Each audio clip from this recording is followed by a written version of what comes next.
पूरब उगे पश्चिम अथवा भखे पौन के फूल। ताहू को राहु ग्रह से मानुष काहिक भूल। सूरज पूरब उगता है और पश्चिम में डूबता है। भखे पौन के फूल, उसका आहार है वायु के फूल। बड़ा निर्दोष ताहू को राहु ग्रह से। ऐसे कल्याणकारी सूरज को, जो संसार को प्रकाश देता है, गर्मी देता है, शक्ति देता है और केवल हवा के फूल खाता है, उसको भी राहु ग्रस लेता है। मानुष का है फूल। मनुष्य क्यों भूल रहा है? वो घमंड क्यों कर रहा है? पाप पर पाप करने वाला, अनेक विकारी काम करने वाला, दोषों में डूबा रहने वाला, ये क्यों अहंकार करता है? सूरज पूरब उगता है। जहां उगता है उसी को पूरब कहते हैं। सूरज पूरब उगता है। जहां उगता है उसी को पूरब कहते हैं।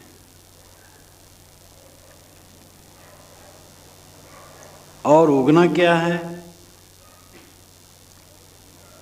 पृथ्वी घूमती है, सूरज सामने पड़ जाता है, फिर पीछे पड़ जाता है। जहां डूब जाता है उसको हम पश्चिम कहते हैं। भखे पवन के फूल, हवा के फूल खाता है, यानी केवल हवा में घूमता रहता है। आलंकारिक भाषा में ये सारा कथन है काव्य में। ताहू को राहु ग्रह से, उसको राहु ग्रसता है। ये अवधारणा है। इस सामान्य अवधारणा को साहब यहाँ कह करके कहते हैं कि ऐसे परोपकारी सूरज को, निर्दोष सूरज को भी राहु ग्रस लेता है। मानुष क्यों भूल रहा है? मनुष्य तो बहुत दोषी है, अनेक दुर्बलताओं से घिरा है, अनेक दुर्गुणों, गंदी आदतों, आसक्तियों और विकारों में पड़ा है। वो क्यों भूल रहा है? इस संसार में घमंड करने की कोई गुंजाइश नहीं है। आग से घिरे हुए सांप की दशा की तरह इंसान की दशा होती है। आग से घिरा हुआ सांप ऐंठ ऐंठ के जलता और फनफनाता है मारे अहंकार के, और जल जाता है। वैसे आदमी अहंकार में जलता है और अहंकार भी किए रहता और जलता भी। यहाँ पर अहंकार करने के लिए कोई गुंजाइश नहीं है। सब कुछ क्षणभंगुर है। विनाश के चपेट में आदमी क्षण ही में भूलुंठित हो जाता है और उसके प्राण पखेरु उड़ जाते हैं। नैनन आगे मन बसे, पलक पलक करे दौर। तीन लोक मन भूप है, मन पूजा सब ठौर। नेत्रों के आगे मन बसता है और पलक पलक मन दौड़ करता है। तीन लोक में मन ही भूप है, राजा है। मन पूजा सब ठौर, सब जगह मन की पूजा होती है। नैनन के मन वसे, पांच ज्ञानेंद्रियां, आँख, नाक, कान, जीव, चाम। नेत्र बहुत प्रबल है। दूर से देख करके ही मन विकारी हो सकता है। गंदे दृश्य विकार उत्पन्न करने वाले दृश्य देख करके आदमी का मन क्षोभित हो जाता है। शब्द भी इसी प्रकार हैं। दूर से शब्द सुन करके मन मलिन हो जाता है। अन्य 3 इंद्रियां हैं, उसमें नाक है। गंध की आसक्ति बहुत कम लोगों को होती है। जिनको होती है उसके बिना चैन नहीं रहता। एक सज्जन कहते थे कि रात में जब तक मैं इत्र नहीं छिड़क लेता हूं अपने कपड़े में, तब तक मुझे नींद नहीं लगती। तो जिनको आसक्ति हो जाती है गंध की, वो भी परेशान रहते हैं। लेकिन गंध की आसक्ति वाले बहुत कम लोग हैं। स्पर्श और रस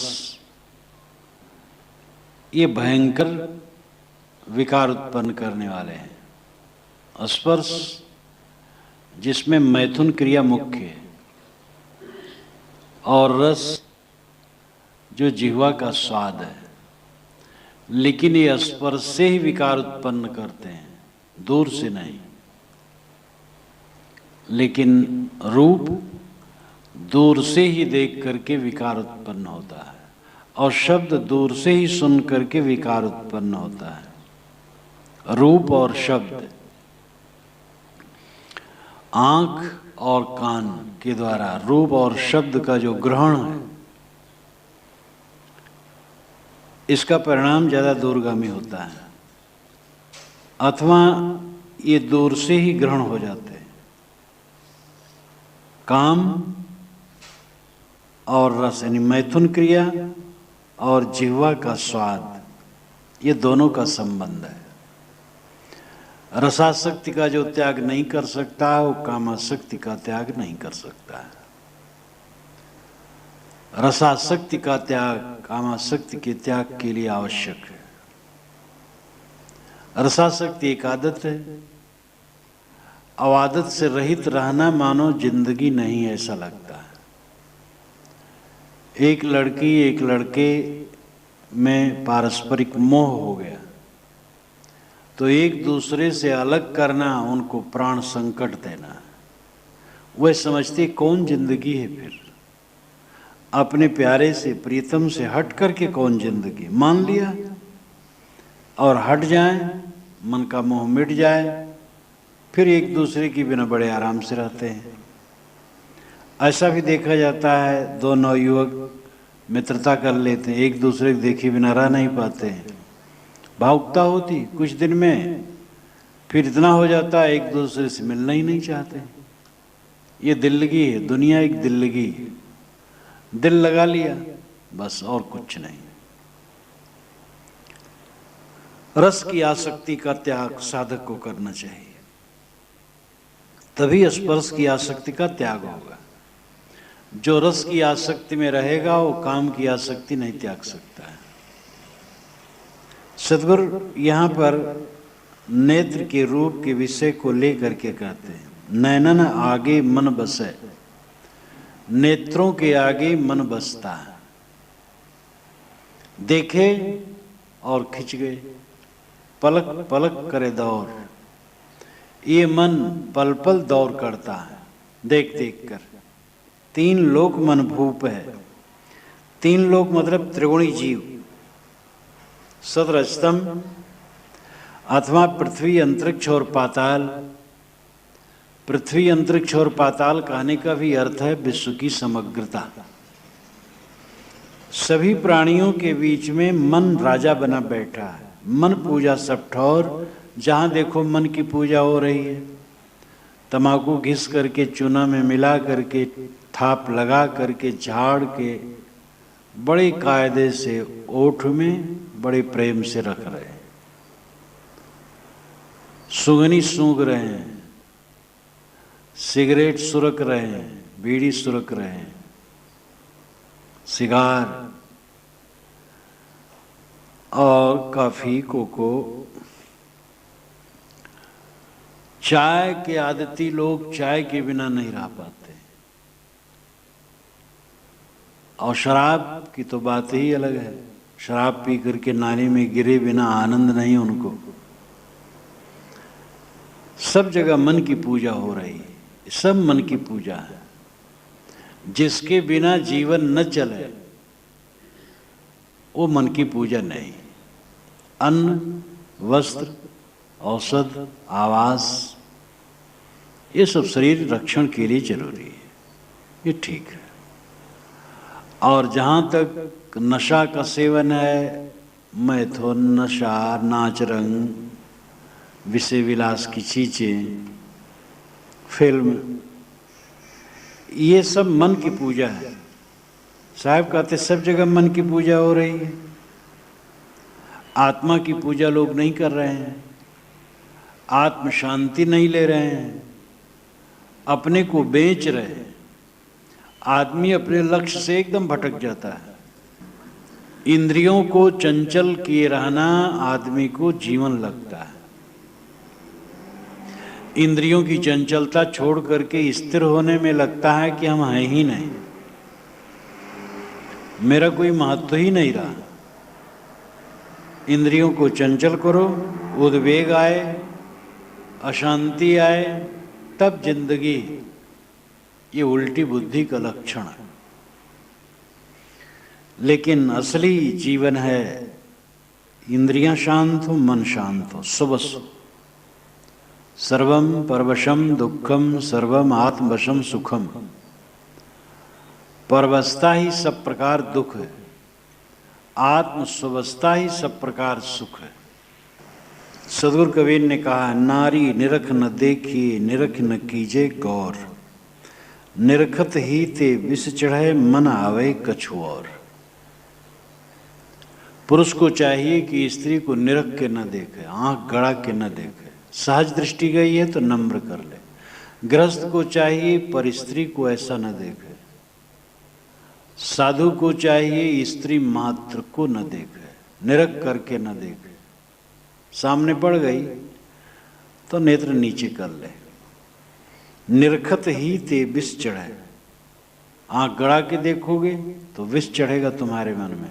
मन आवे कछु और, फिर मन में कुछ और बात आई, जिससे मन मलिन हो क्या फायदा है। इसलिए अविवाहित को और साधु को स्त्री मात्र से परहेज, और गृहस्थ स्त्री पुरुष को पर स्त्री पुरुष से परहेज। अपने में भी लंपटता का त्याग। एक दो संतान हो जाने पर पूर्ण ब्रह्मचारी बन जाना चाहिए, इसमें ही सुख है। मन स्वार्थी आप रस विषय लहर फहराए, मन के चलाए तन चले जाते सर्वस जाए। मन स्वार्थी, स्वार्थी का मतलब खुदगर्ज। ये अपने इंद्रियों की लंपटता में पड़ा रहता है। आप रस, मन स्वार्थी आप रस। आप रस इन्हीं अपने लिए विषयों का रस चाहता है। विषय लहर फहराए, विषय वासनाओं की तरंगे इसमें हिलोरे मारती रहती हैं। मन के चलाए तन चले, और मन को चला दो तो तन चला जाता है। जाते सर्वस जाए, फिर सर्वस गया, खत्म होगा। एक ही साखी काफी है। ये मन महालंपट है, विषय रस में डूबा रहना चाहता है। और मन गया तो सब शरीर गया, और शरीर गया और मन गया, दोनों गया तो सर्वस्व डूब गया। इसलिए साधक को बड़ी सावधानी की जरूरत है। गृहस्थ विरक्त दो श्रेणियां, दोनों को शांति प्रिय, सुख प्रिय। गृहस्थ का मतलब ये नहीं कि काटा खाई में कूद कूद के चले। डामर रोड केवल साधुओं के लिए है, और गृहस्थों को काटा खाई में कूद के चलना है, ऐसी बात नहीं। दाल भात साधु खाएं और गृहस्थ पैरा खाएंगे, ऐसी बात नहीं। सबको दाल भात खाना, सबको डामर रोड पर चलना, शांत सुख सबको प्रिय। गृहस्थी का अर्थ लंपट होना नहीं। इस संसार में कुछ ऐसे होते हैं जो अपनी इंद्रियों पर पूर्ण संयम कर लेते हैं, और अगर आदमी से बन सके तो पूरा संयम करके जीवन को एकदम संयम से बिताना चाहिए, फंसना नहीं चाहिए। लड़का है तो कहीं लड़के में न फंसे, और लड़की है तो कहीं लड़का में न फंसे। असंग जीवन रखे, स्वस्थ जीवन रखे, सुखी जीवन रखे। जिससे बन सके ऐसा करे। ऐसा बहुत कम लोगों से बन पाता है। बाकी लोगों को चाहिए कि वह समय आने पर विवाह करें। जब पढ़ लिख लें, धंधा करने लगें, पैसा कमाने लगें, अपने कदमों पर खड़े हो जाएं, तो वह अपनी योग्यता के अनुसार शादी कर लें। और शादी करके, विवाह करके परस्पर में विवेक से रहें। विवाह का अर्थ है विशेष तरह वहन करना। विवाह, विविशेषण, वाह वहन करना, विशेष ढंग से दूसरे को निभाना। स्त्री है तो पुरुष को, पुरुष है तो स्त्री को विशेष ढंग से निभाना, अच्छी तरह से निभाना, ये विवाह है। मन स्मृति में आया है कि स्त्री पुरुष का यही धर्म है कि वह अर्थ, धर्म और काम में एक दूसरे से अलग न हो। धन संयुक्त समझे, पुरुष न समझ ले कि मेरा ही धन है, पत्नी नहीं है। पुरुष बाहर काम करता है, पत्नी घर में काम करती है। और धर्म, धर्म के कार्य में दोनों सम्मिलित रहे। और काम, काम में भी अलग ना हो। ये नहीं कि पुरुष है तो कहीं पराई स्त्री में फंसा है, और स्त्री है तो पराये पुरुष में फंसी है। बहुत गलत है। अपने में रहे। और फिर विवेक करें कि इससे क्या मिलता है। एक बार नहीं, दो बार नहीं, 10 बार नहीं, अनेक बार देख चुके हो। काम भोग में तुम विह्वल हुए हो, मलिन हुए हो, शक्तिहत हुए हो, पश्चाताप किए हो। एक बार ठगावे 52 वीर कहावे, बार बार ठगावे गप्पू नाथ कहावे। गप्पू नाथ कब तक बनते रहोगे?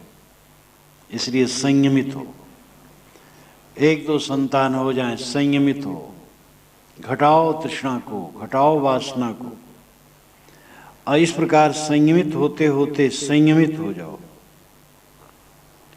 गृहस्थी में इसीलिए प्रवेश किए हो कि तुम एकदम अपने को नहीं रोक सकते थे, तो अब तो देख लिए उसको। छीणता के सिवा कुछ नहीं, मलिनता के सिवा। इसलिए अपने आप को संभालो, संयम से रहो।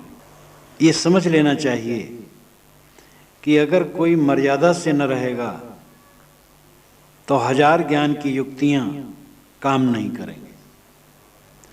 कुसंग में वो बह जाएगा। ग्रंथ पढ़कर, सत्संग करके, समझ करके ज्ञान की हजारों युक्तियां जान ली जाएं, अगर वो कुसंग करेगा तो टिक नहीं पाएगा। पराई स्त्री का संपर्क बराबर पुरुष करेगा, या पराये पुरुष का संपर्क बराबर स्त्री करेगी, तो पतित हो जाएंगे। साधु साधक है, अगर वो स्त्रियों का संपर्क करेगा, उसको देखने में आनंद मानेगा, उससे बात करने में आनंद मानेगा, उसके हाव भाव कटाक्ष में रस लेगा, वो साधु नामधारी गिरे बिना रह नहीं सकता। 1000 ज्ञान की युक्तियां हवा में उड़ जाती हैं कुसंग में पढ़कर। नीमि ऋषि नारद और कितने बड़े बड़े कहलाने वाले बह गए।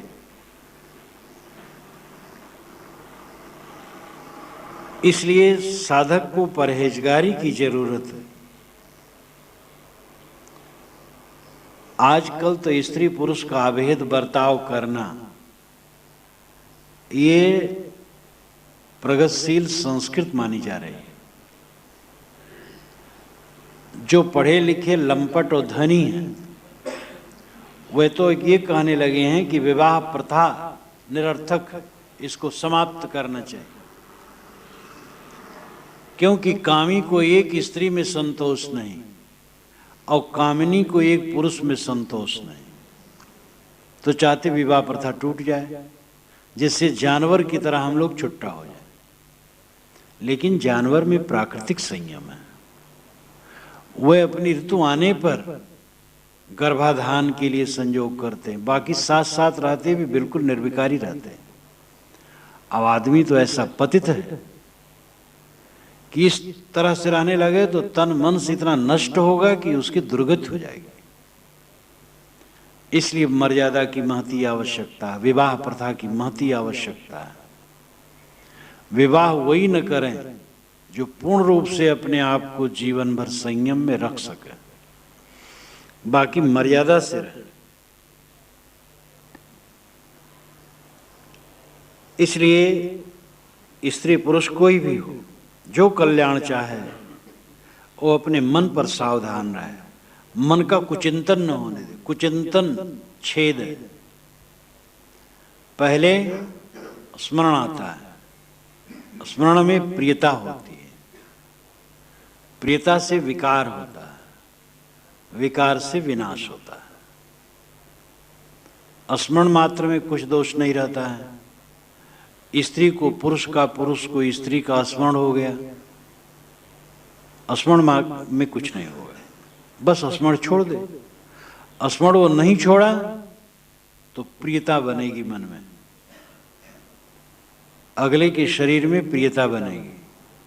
प्रियता छोड़ दो तो ठीक है, अगर उसको भी नहीं छोड़ा तो विकार बनेगा,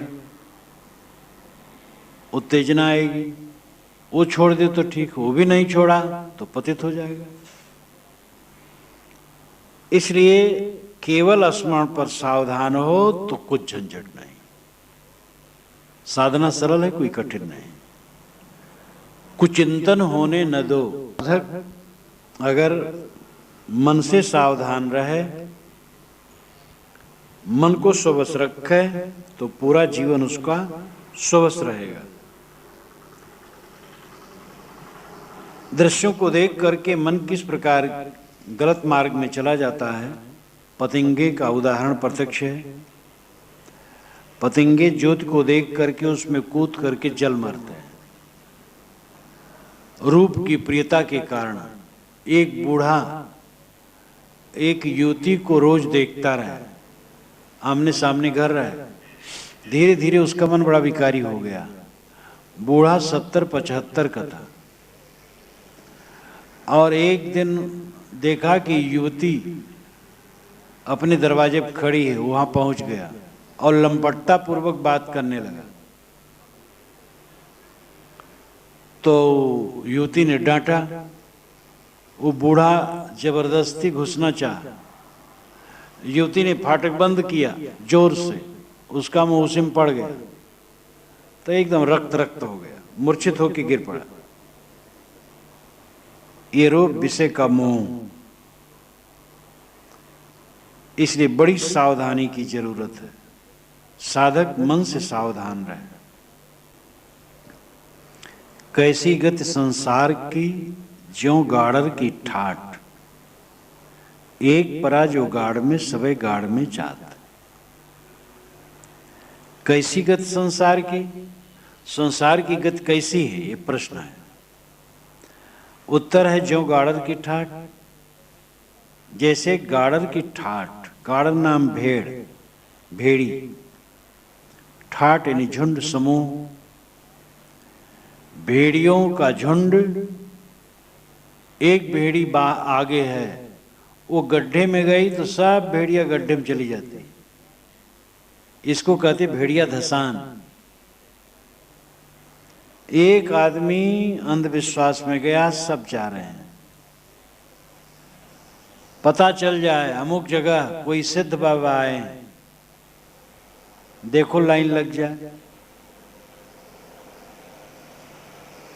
जब एक जगह ये हुआ कि वहां वो पानी देता है, पानी को छू लेता है, और वो पानी लाओ तो आंख में लगाओ, तो अगर आंख विकारी हो तो निर्दोष हो जाएगी। लड़का न होता हो तो उससे पानी छुआ के लाओ, अपनी पत्नी को पिला दो, वो गर्भवती हो जाएगी। उसके पानी में बड़ा जादू है। अब उसके पानी को पाने के लिए अनपढ़ गंवई और पढ़े लिखे शहरी दोनों मूर्ख बन गए। चपरासी और जज, इंजीनियर और प्रोफेसर और डॉक्टर और राजनेता और हल जोता और गाय चराने वाला, इन सब में कोई फर्क नहीं। सब में विवेकी होते हैं और सब में मूढ़ होते हैं। गाय चराने वाला भी विवेकी होता है, हल चलाने वाला भी विवेकी होता है और मूढ़ भी होता है। जज, वकील, इंजीनियर, प्रोफेसर, डॉक्टर विवेकी भी होते हैं, ऐसे भी होते जो मूढ़ होते हैं। दुआ, ताबीज, गुल्ली, जंतर मंतर तंत्र करने वाले ये पढ़े लिखे लोग कम नहीं। जो बड़े बड़े धूर्त हैं तंत्र मंत्र करने वाले, उनकी दुकान पढ़े लिखे लोगों में चलती है। और जितने पठित लोग हैं और विवेक नहीं है, वे लट्टू हो जाते हैं। तांत्रिक, सोखा, बैगा, नाउत, ओझा, फलित ज्योतिषी, ये सब समाज को मूर्ख बनाने के लिए लगे रहते हैं। धूर्त और मूर्ख, धूर्त जो ठगे, मूर्ख जो ठगा जाए। चालाक, कुछ चालाक लोग धूर्तता करते हैं, बाकी पढ़ मूर्ख उनके पीछे पड़े रहते हैं। तो भेड़िया धसान, एक गया, दूसरा गया, तीसरा गया। एक सज्जन बैठे, वो बस मिट्टी ऐसे देने लगे। अब मिट्टी के पीछे इतनी भीड़ हुई कि हजार हजार किलोमीटर से लोग आने लगे, इतना प्रचार हो गया। तो उनके मित्र जो बहुत दूर थे शहर में, वे पता पाए तो आए। वहां पहुंचे तो भीड़ बड़ी थी। देहात था लेकिन वहां पर खूब गाड़ियां जाने लगी थी। तो गए और उनको मिले तो वे बेचारे जरा लज्जित हो गए। उनका अभिन्न मित्र आया है 1000 किलोमीटर दूर से। उन्होंने कहा, भाई कैसे आप सब कर रहे हैं, ये सब सच है? तो वे मुस्कुराए और हाथ पकड़ लिए, अलग ले गए। कहे ये सब सच होता तो मैं अपना रोग न दूर कर पाता। उनको श्वेत कुष्ठ था, तो कि मेरे शरीर में उजला उजला सब है, गर्मी बहुत होती है, मैं अपना ठीक कर लेता। ये सब कुछ नहीं, दुनिया मूर्ख है, तो मैं मूर्ख बना रहा हूं। और एक पैसा वो नहीं लेता था, कुछ नहीं लेता था, इसलिए और उसके त्याग की महिमा थी। लेकिन उसके नीचे बात ये थी कि उसके 3 लड़के जो वहां होटल खोल दिए थे और रोज हजारों रुपए की आमदनी थी। तो वो कह रहा था जब तक चलेगा चलेगा, नहीं तोड़ देंगे, क्या करेगा। तो दुनिया के लोग ऐसे मूर्ख हो जाते हैं कि हवा उड़ जाए, रिद्ध सिद्ध देने वाले कोई आए हैं तो पढ़ सब टूट पड़ते। तो साहब कहते हैं, कैसी गति संसार की ज्यों गाड़र की ठाट। संसार की कैसी गति है? जैसे भेड़िया धसान, भेड़ी की भीड़। एक परा जो गाड़ में, सभी गाड़ में जाते। एक गड्ढे में भेड़ी पड़ी, सब भेड़िया गड्ढे में चली जाती। कुछ विद्वान पाठांतर मानते हैं, कैसी गति संसार की, काशी गति संसार की, काशी गति संसार की, जो गाड़र की ठाठ। काशी में मरने से गति होती है, मोक्ष होता है, ऐसा जो मानना है वो भेड़ियों का ठाठ है, भेड़ियों की भीड़, और कुछ नहीं। काशी में मरने से मोक्ष कैसे हो जाएगा? मोक्ष तो वासना का त्याग है। जो जिंदगी में निर्वासनिक है वो मुक्त है। इस जिंदगी में रहते रहते जिसके मन में चिंता, फिक्र, विकलता, उद्वेग, अशांत, क्षोभ नहीं, वो मुक्त है। और जो मुक्त है आज, शरीर छूट जाएगा तब भी मुक्त है। जियत न तरे मुए का तरी हो, जीते जो न तरे। इसलिए जीवित में जो मुक्त है वही मरने पर मुक्त होगा। काशी उसी मरने से कोई मुक्त नहीं होगा। मुक्ति की धारणा, मर करके मुक्ति की धारणा प्रथम है प्रयाग में। गंगा जमुना के संगम में डूब के जो मरेगा वो मुक्त हो जाएगा। और बहुत लोग डूब डूब के पहले मरते थे। इसके बाद ये धारणा काशी में गई, काशी में जो मरेगा वो मुक्त हो जाएगा। तो काशी में तो बहुत तेज हो गई, वो अभी भी है। बूढ़े बूढ़े वहाँ मरने आते हैं। गंगा में नाव का खरीद लेते हैं, ले लेते हैं किराए पर, और कितने तो वहीं पर कुछ ऊपर से कपड़ा उपड़ा डाल करके बना लेते हैं झोपड़ी जैसी, उसी में पड़े रहते हैं। उनके बच्चे इत्यादि सब रक्षा में रहते हैं। मरने के लिए आते हैं, वो गंगा के बीच में नाव का लिए वहीं पड़े रहते हैं मरने के लिए। और मर गए तो फूंक फांक के चले जाते हैं। तो काशीगत संसार की, काशी में मरने से मोक्ष होगा। साहब कहते हैं भेड़िया धसान है। अरे जब तुम्हारे मन में विवेक विचार होगा, मन निर्मल होगा तो मोक्ष है। एक परा जोगाड़ में सबे गाड़ में जात, मार्ग तो कठिन है वहां कोई मत जाओ। गए ते बहुरे नहीं कुशल कहे को आओ। साहब कहते हैं ये भेड़िया धसान का मार्ग तो कठिन है, दुखदाई, वहां कोई मत जाओ। भेड़िया धसान में कोई मत पड़ो, विवेकवान बनो। गए ते बहुरे नहीं, जो उसमें गए वो बहुरे नहीं। बहुरे नाम फिर से कल्याण मार्ग में नहीं है। कुशल कहे को आओ, कौन कुशल कहे? भेड़िया धसान का मार्ग कठिन मार्ग है, दुखदाई मार्ग है, गलत मार्ग है। विवेकी बनना चाहिए। भेड़िया धसान का मार्ग कठिन मार्ग है, दुखदाई मार्ग है, गलत मार्ग है। विवेकी बनना चाहिए। सुनी सुनाई बातों में उलझना न चाहिए। शास्त्र, महापुरुष, परंपरा, जन समाज सब आदरणीय है। शास्त्र की बात मानो, परंपरा की बात मानो, गुरु की बात मानो, जन समाज की बात मानो, लेकिन विवेक तो रखो। अपना विवेक खो करके तो कहीं नहीं रह जाओगे। अगर गुरु कहते हैं हमारे पास विवेक नहीं है, तो हम गुरु की बात भी तो बिना विवेक के नहीं समझ सकते हैं। शास्त्र की बात तो हम तभी समझेंगे जब विवेक होगा। सबका आदर करे, केवल अपने विवेक का आदर न करे, तो क्या मतलब हुआ? जब विवेक का आदर हो तब सबका आदर चरितार्थ हुआ समझना चाहिए।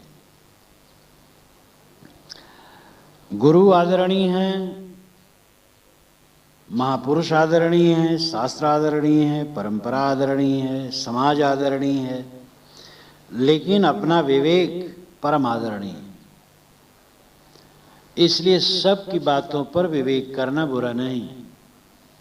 गुरु ने कोई बात कही और उस पर हम विवेक करते हैं तो गुरु का अपमान नहीं। विवेक से किया हुआ काम सदैव हितकर होता है। इसलिए केवल परंपरा की पूंछ पकड़ करके मत चलो। कहा जाता है कि एक के यहां यज्ञ हुआ था, तो जो यज्ञ करने वाले गृहपति थे उन्होंने एक बिल्ली पाल रखा था। बिल्ली उनको छोड़ती नहीं थी, जहां रहे वहीं बिल्ली रहे।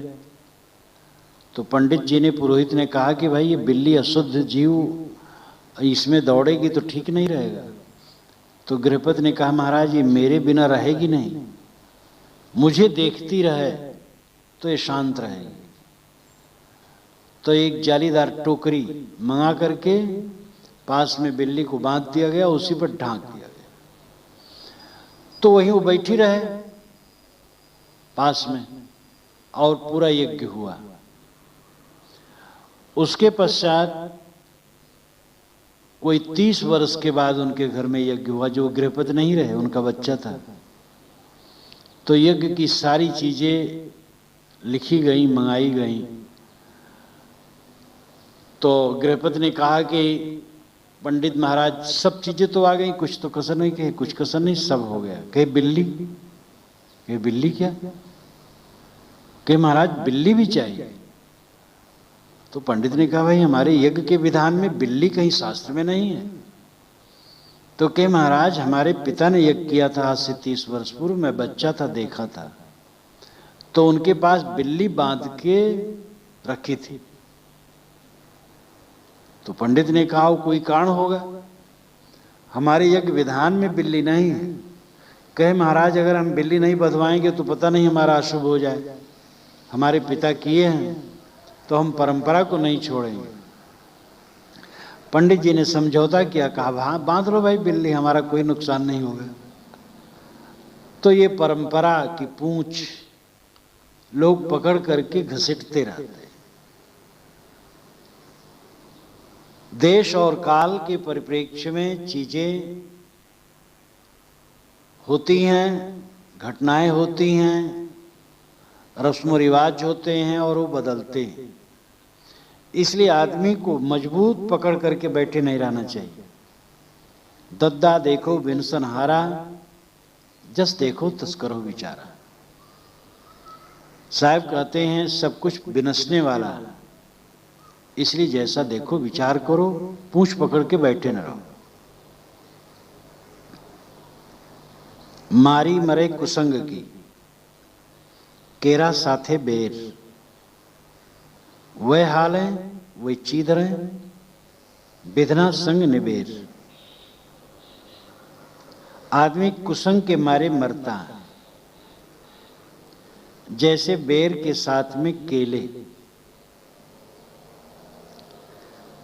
बेर पेड़ प्रसिद्ध है, फलदार होता है, कांटेदार होता है, और केला भी प्रसिद्ध है, चिकना सुंदर, और इसीलिए यज्ञ में पूजा में केला का स्तंभ और केले के पत्ते माने गए। बेर और केले के पेड़ पास पास में हैं, तो वह हाल है वह चीज रहे। केले के पत्ते हिलते हैं हवा में, और बेर के कांटे उनको चीधी चीधी उड़ाते हैं।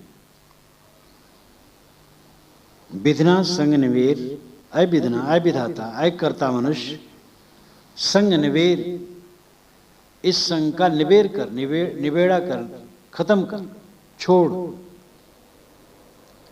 अन्योक्त अलंकार में साहब कहते हैं जो बताना चाहते उसका नाम नहीं लेते हैं, अन्योक्त अलंकार में अपनी सारी बातें कह जाते हैं। मारी मरे कुसंग की, कुसंग के मारे मनुष्य मरता है, जैसे केला के साथ में बेर लगे। कुसंग अगर आप करेंगे तो आज नहीं कल खराब होंगे। एक ने एक से कहा कि ये बताओ किसके साथ बैठते हैं, तो मैं बता दूं वो कैसे हैं। गलत लोगों के पास बैठने उठने से अपना भी आदमी धीरे धीरे गलत हो जाता है। गृहस्थ लोग कहते हैं अवध क्षेत्र में कहावत, चार बियाहे आकर चार बियाहे धाकर। अगर अच्छे कुल परिवार में, सुसभ्य परिवार में 4 शादियां कर ली जाए अपनी लड़की या लड़के की, अच्छे घराने में जहां सुसभ्यता है, अच्छे आचार विचार हैं, अच्छी रहनी है, ऐसे लोगों में 4 शादियां कर ली जाएं तो आदमी बड़ा गिना जाने लगता है। और 4 शादियां ऐसी जगह कर ली जो लटे लोग हैं, गंदे लोग हैं, खराब आचरण के लोग हैं, तो धाकर हो गया। आकर और धाकर, आकर नाम श्रेष्ठ, धाकर नाम खराब। तो गजेड़ी, भंगेड़ी, शराबी, कबाबी, दुर्व्यसनी, दुर्गुणी, कामी, कुचाली, लंपट के पास बैठोगे तो धीरे धीरे वही सीखोगे। विवेकवान, विचारवान, ज्ञानी, सदाचारी, संयमी के पास बैठोगे तो धीरे धीरे वही गुण आएंगे। आग के पास बैठोगे गर्मी मिलेगी, पानी के पास बैठोगे ठंडकता मिलेगी, स्वाभाविक है। जिन लोगों के बीच में अरे कौन जानता है मरने के बाद क्या होता है, खाओ पियो मौज करो, जिंदगी इसीलिए मिली है, और घर में पैसा नहीं तो कर्ज ले लो, मरने के बाद कौन देता है। ये बात बराबर सुनते रहो, मन खराब हो जाएगा। पर स्त्री चर्चा बराबर सुनते रहो, मन खराब हो जाएगा। इसलिए कुसंगत जहर से भी भयंकर है। धूप में तपी बालुका धूप से भी अधिक गर्म होती है। धूप की गर्मी सही हो जाती है और धूप में तपी हुई बालुका की गर्मी सही नहीं होती। दुर्गुण जितना दुखदाई उससे ज्यादा दोषी दुखदाई है, क्योंकि दोषी समझा बुझा करके बेवकूफ बनाता है। इसलिए कभी कुसंग नहीं करना चाहिए। एक लड़का एक खराब व्यक्ति के साथ बैठने लगा, पिता बारंबार समझाया, वो नहीं माने। कहे पिताजी मैं कोई गलत नहीं करता हूं, खाली मित्रता हो गई, बैठ लेता हूं। एक दिन कहा बेटा कोयला लाओ, लाया। कहाँ रखूं पिताजी? रखे रहो हाथ में। पिताजी कब तक हाथ में रखे रहो? अच्छा रख दो। तुम्हारे हाथ में दाग क्यों लग गया? कोयला पकड़ने से। तुम्हारे गाल में भी दाग लग गया है। उसने कहा उंगली लग गई होगी। पिता ने कहा तुम्हारे कपड़े में भी कालिख लगा है। कहे हाथ वहां भी लग गया होगा। पिता ने कहा बेटा आग नहीं थी कोयले में इसलिए जला नहीं, किंतु दाग तो लग गए। गलत न करोगे तब तक जलोगे तो नहीं, लेकिन खराब संगत में बैठ रहे हो तो लोगों की दृष्टि में खराब हो जाओगे। शराब की दुकान पर कोई एक गिलासा दूध पिए तो भी लोग दूर से समझेंगे शराब पी रहा है। इसलिए कभी भी गलत संगत में न बैठे। गलत संगत महाविष है। साहब कहते मारी मरे कुसंग की केरा साथे बैर। बैर के साथ में केले की चीधियां उड़ती हैं। ऐसे कुसंग में पड़ करके आदमी विनष्ट होता है। हरहट गाय का भी उदाहरण है। हरिहाई गाय, हरहट गाय। एक हरहट गाय, चंचल गाय किसी के फसल में जाए खाए, तो एक सीधी सादी गाय रहा है वो मैदान में चरे। उससे उसने कहा तुम क्या यहाँ जमीन में मुंह घिस रही हो? मैं जाती हूँ बस थोड़े समय में गप्फा मार लेती हूँ, पेट भर जाता है, और तुम दिन भर घिसती रहती हो यहाँ, आओ हमारे साथ चलो। उसने कहा नहीं वो डंडे से मारेगा खेत वाला तो हम क्या करेंगे? अरे क्या मारेगा, जब तक वो आएगा तब तक भाग निकलेंगे। तो समझाया बुझाया और वो गई। अब दोनों चलने लगी। तो जो हरहट गाय रहा है वो दो कौर खाए तो ऊपर देख ले कि मालिक आता है कि नहीं, और जो सीधी सादी रहा है वहां चलने लगी, ऊपर देखे ही नहीं, सरल चित्त। इतने में आ गया किसान, तो हरहट गाय तो भागी और सीधी गाय खूब पीटी गई। कुसंग में पड़ करके ही दशा होती है। केरा तबहि न चेतिया, जब ढिग लागी बेर। अब के चेते क्या भया, जब काटन लीना घेर। केरा तबहि न चेतिया, केला तभी नहीं चेता जब उसके पास में बेर के वृक्ष लगे थे। तभी चेत जाना चाहिए था और बेर के पेड़ को, पौधे को उखाड़ के फेंक देना चाहिए था। अब के चेते क्या भया जब काटन लेने घेर, अब कांटे चारों तरफ से घेर लिए और पत्ते की चीधी उड़ रही है, अब क्या चेतोगे। साहब कहते हैं कि आदमी पहले सावधान नहीं हुआ जब कुसंग का आवरण पड़ने लगा, अब कुसंग से ढक गया, पतित हो गया, तो क्या चेतेगा। कुसंग का जब आवरण आने लगता है तभी आदमी को सावधान होना चाहिए। बर्फानी जगह में कोई जाए तो बर्फ का नशा चढ़ने लगता है, कोई बर्फानी जगह में बैठ जाए और बैठा रह जाए तो उठ नहीं पाएगा, फिर जमी जाएगा। इसलिए बर्फानी जगह में कभी अवसर पड़े तो वहां जल्दी निकलना चाहिए। कुसंग ऐसे है, पुरुष है तो स्त्रियों की संगत, स्त्री है तो पुरुष की संगत में कहीं पड़ जाए जल्दी से वहां से भागे। अब अगर उसमें रहा तो इतना बर्फ का गोला जम जाएगा कि उसको होशो नहीं रहेगा कहां गया, और मिट जाएगा। तो केरा तबे न चेतिया जब ढिग लागी बैर, जब पास में बेर के पेड़ लगे तब चिकेला नहीं चेता। कुसंग पड़ा तभी सज्जन सावधान न हुआ, अब कुसंग से घिर गया, अपना पतन कर लिया, अब क्या चेतेगा। साहब ने कहा विधना संग निवेर, इसके पहले ही अविधना अविधाता, तो संग का कुसंग का निवेर कर त्याग कर, ये जीव अपने कर्मों का कर्ता और विधाता है। ये गलत कर्मों को छोड़ करके सन्मार्ग में चल सकता है। सतत सावधान रहो, कहीं कुसंग में मत पड़ो।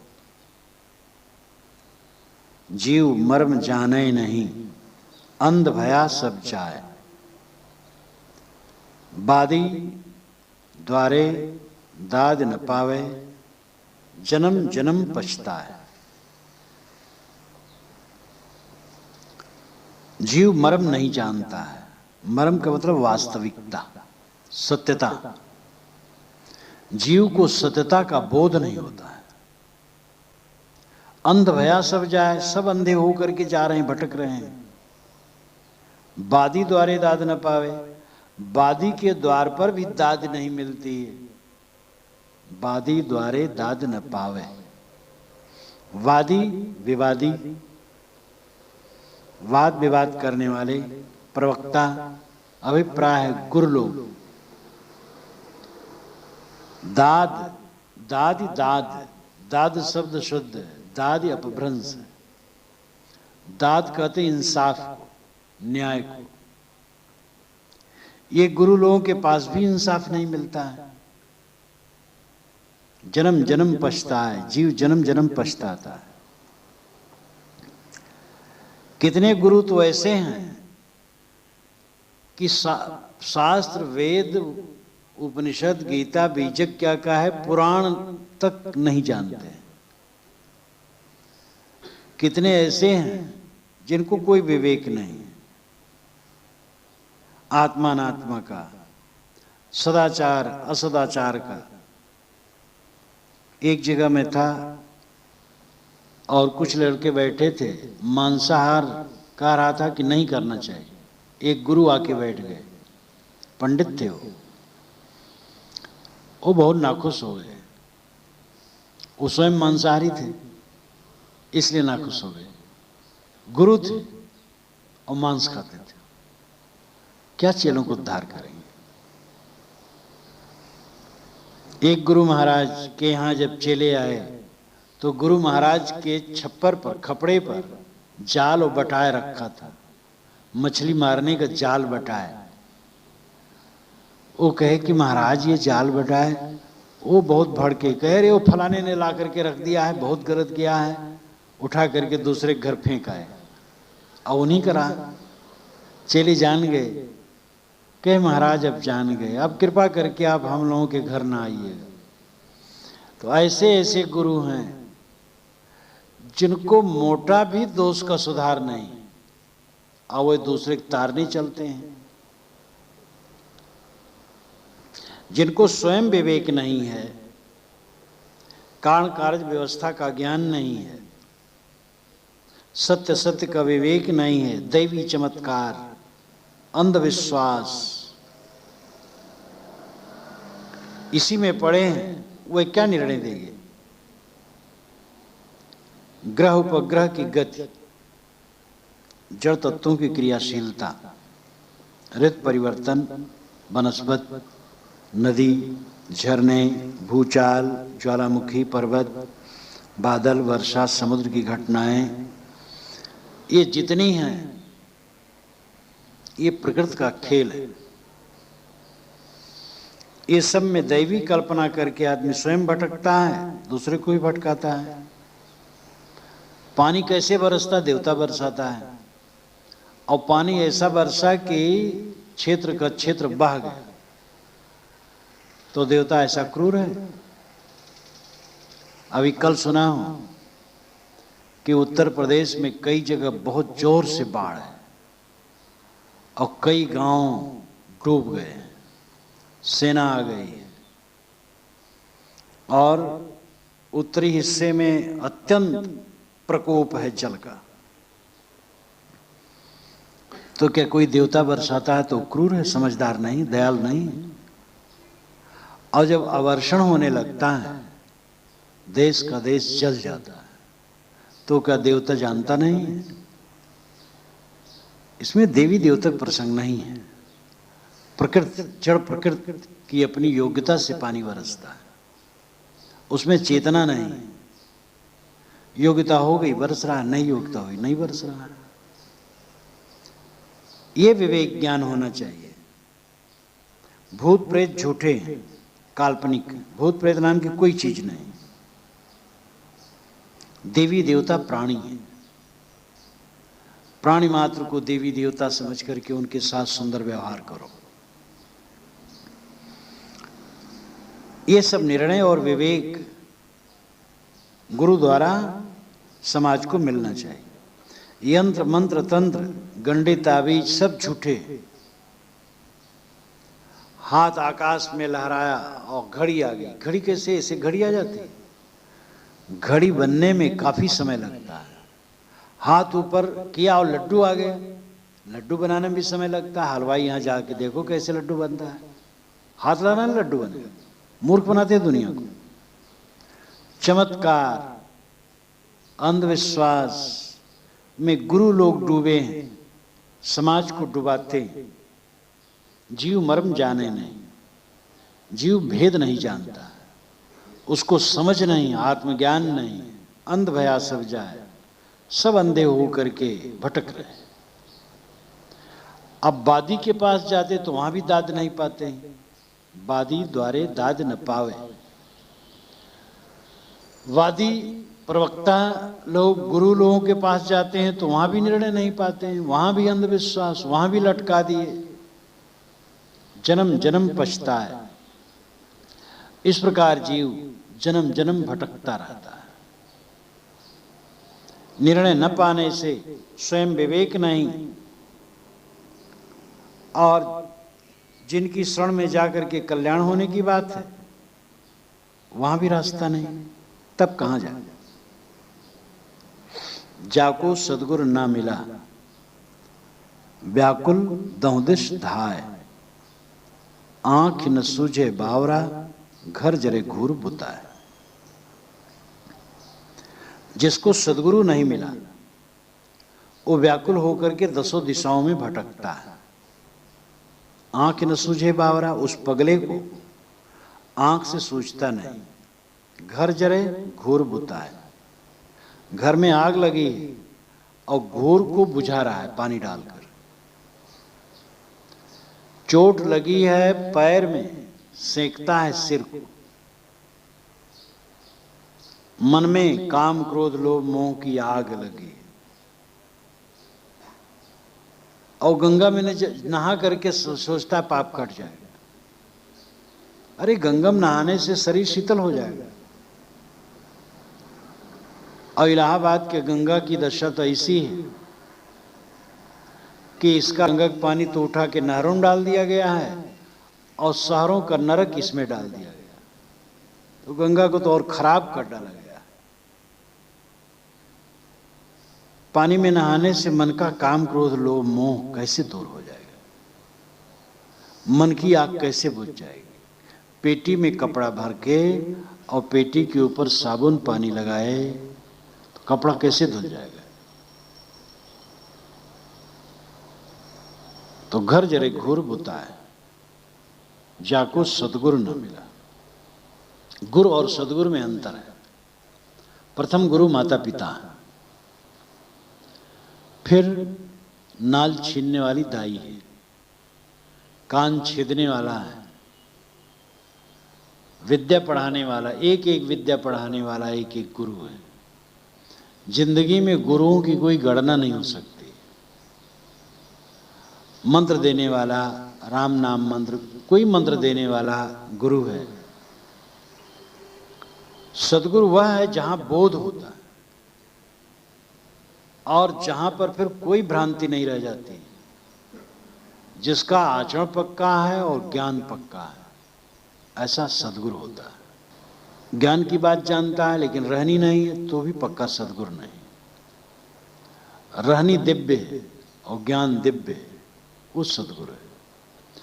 ऐसे सदगुरु के मिलने पर सारी भ्रांतियां कर दी हैं और चित्त की आग बुझती है। गुरु के बाद गुरु किया जा सकता है, सदगुरु के बाद सदगुरु नहीं। आत्मज्ञान के लिए, आत्मस्थित के लिए जब हमें सदगुरु की शरण मिल गई और सदगुरु द्वारा पूरा बोध हो गया तो अब और सदगुरु की जरूरत नहीं, वहां पूरा हो गया। लेकिन जिसको सदगुरु नहीं मिला वो व्याकुल होकर के, परेशान होकर के दसों दिशाओं में भटकता है। दसों दिशाएं पूरब, पश्चिम, उत्तर, दक्षिण और ये चारों के कोने, चार ये और ऊपर नीचे, ये 10 दिशाएं हैं। इन दसों दिशाओं में भटकता है। 4 वेद 6 शास्त्र, 10 दिशाएं भटकता है। 10 दिशाओं का लाक्षणिक अर्थ है सब तरफ। विवेक न होने से आदमी सब तरफ भटकता है। आंख से कुछ सोचता नहीं पगले को, आंख न सूझे बावरा। काम क्रोध लोभ मोह हमने बनाया है और मन में भर करके आग लगाई है मन में। अब इसको बाहर से कैसे बुझा पाओगे? तुमने दोष भरा है मन में, अब तुम निकालो तो छूट जाए। ये समझ लो तुम्हारी जिम्मेदारी है। सारे दोष तुम हृदय में भरे हो और तुम्ही को निकालना पड़ेगा। गुरु केवल निर्देश करेगा। कोई भगवान भवानी तुम्हारे दोष को निकाल नहीं सकते। तुम भरे हो, तुम्हें निकालना, एक वैज्ञानिक तथ्य। लेकिन पगले को आंख से तो दिखाई नहीं देता, विवेक तो है नहीं। घर में आग लगी है, घूर बुझाता है। दवाई कहीं करना चाहिए, कहीं करता है। पाठ बैठा दिया, पूजा बैठा दिया। अरे पूजा पाठ होने तो ठीक है, तुम्हारे मन की शीतलता न होगी। एक धनी आदमी ने खूब दुराचार करके एक बड़ा मंदिर बनवा दिया, लेकिन उनकी जलन, उनकी परेशानी, गृह कलह और मानसिक असंतोष। एक पंडित से पूछे कि महाराज ये सब मैंने कर दिया लेकिन मुझे शांति नहीं मिली। कहे भाई ये सब कर दिया तो तुम्हारी प्रशंसा हो रही कि मंदिर बनवाए, बस हो गया फल। शांति कैसे मिलेगी? शांति तो मन में विकार है, तो विकार को छोड़ तब शांति मिलेगी। उन्होंने सही राय दी। घर में आग लगी है, घूर बुताते हैं। मन में आग लगी, मन के दोषों को निकालते नहीं, बाहर से टंट घंट में पड़े हैं, तो सच्चे सदगुरु की शरण में जाओ। जहां रोग है वहां औषधि करो। मन इंद्रियों को विकारी बनाए, उसको ठीक करो। इसी से कल्याण है।